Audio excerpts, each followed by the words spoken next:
હિંમતનગર ખબર ન્યૂઝમાં આપનું સ્વાગત છે। તો જોઈએ આજના મહત્વના સમાચાર સાબરકાંઠાથી। સાબરકાંઠા જિલ્લાના પ્રભારી મંત્રી શ્રી બળવંતસિંહ રાજપૂતે હિંમતનગર ખાતે સાંસદ ક્રિકેટ ટુર્નામેન્ટનો શુભારંભ કરાવ્યો।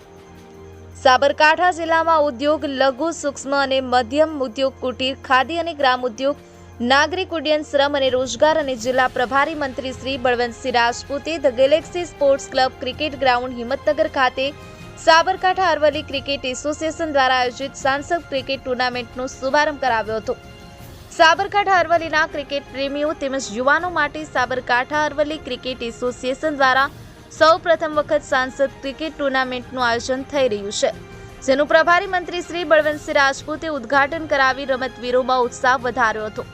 આ ઉદ્ઘાટન સમારોહમાં જિલ્લા પંચાયત પ્રમુખ શ્રી ભારતીબેન પટેલ, સાંસદ શ્રી શોભનાબેન બારૈયા, સાંસદ શ્રી રમીલાબેન બારા, હિંમતનગર ધારાસભ્ય શ્રી વીડી ઝાલા, પ્રાંતિજ ધારાસભ્ય શ્રી ગજેન્દ્રસિંહ પરમાર, અગ્રણી શ્રી કનુભાઈ પટેલ, અગ્રણી શ્રી સિદ્ધાર્થભાઈ પટેલ સહિત મોટી સંખ્યામાં રમતવીરો ઉપસ્થિત રહ્યા હતા।